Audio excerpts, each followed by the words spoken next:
Hello everyone and welcome to my new video. This is Super Probotector on the Super Nintendo. Although this version I'm playing is, I'm actually playing it on the Nintendo Wii. This is the via the virtual arcade thing that's on there. I was originally going to play this on the Super Nintendo because I have actually got the console. I did order the console off eBay, but it arrived really too late and I wanted to make this video, so I thought, what the hell, I'll get the video out of the way and get it made. And I think from now on any other Super Nintendo games, possibly might be the exception of Super Turrican, will probably be ones played on the Super Nintendo. This is one of those ones, I think, is one of the games that had multiple names depending on whereabouts in the world that you lived in. I mean, to me, this is Contra, or Grisor, depending again wherever you come from. So I'm not really too certain of what the hell's going on with the name. I'm sure people out there know what the script was. I don't know, was there a game called Contra Spirits? Is it this the same game? I get really confused with what happened with the naming of games around this era. I mean, especially with Nintendo, they seem to change the name of games because there was either games with the same name, or there was copyright issues or licensing issues or some other bizarreness going on, and it makes it an absolute bloody nightmare to try and fathom out what game, whether it's the same game, whether it's a different game, whether it's in the same franchise or different franchise.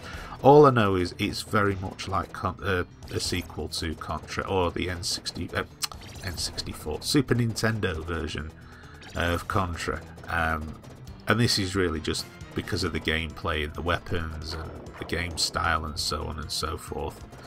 But it's really good. It's very tough, very challenging, but very, very playable. The graphics are absolutely fantastic, and does make good use of the Super Nintendo's graphical capabilities. Now, I made the reference to Super Turrican before because I was actually going to get that on the Super Nintendo, but that is retailing at ridiculous prices on eBay. I'm sure I've seen one for something like £300, and I am not going to pay that for a game. Sorry, no matter how much I may want it, I'm not going to pay that. So that'll probably be my next Super Nintendo video, which will be on the Wii. But yeah, going back to this is awesome. I love the graphic effects in this, like here for example. The way that I like the effect of the fire. It just looks different to what you would normally get in a game like this. And yeah, it is tremendously difficult. Nintendo like to make games that throw an enormous amount at you in one go. It's kind of funny to think that I would go so far as to say that Nintendo probably had the more difficult, challenging and more hardcore games than their rivals back in the day, and it always seems kind of ironic to me that they came out with the Wii, which, you know, was very much a console that appealed to the casual gamer. You know, yet their actual heritage was making games that would probably, you know, make you want to break down and cry. Certainly the difficulty level, even when you put the games like this on easy, there's still an enormous challenge. They're still exceptionally difficult, and this one is no exception to that rule at all.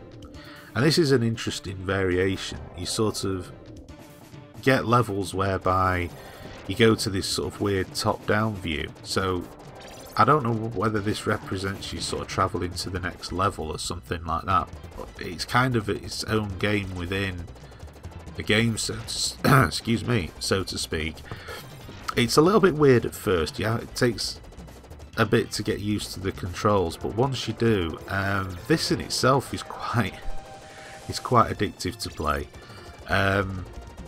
But again, you know, it's very difficult. You've got to keep on your toes, you've got to watch out for the landmines and enemy soldiers, and there's also end of level bad guy as well that's a bit of a pain in the arse to get through. But yeah, I mean, this was the sort of one of the strengths that the Super Nintendo had, was that it could throw these sorts of curveballs at you while you were playing a game that you think you're playing one particular genre, and then it could very easily throw another one at you.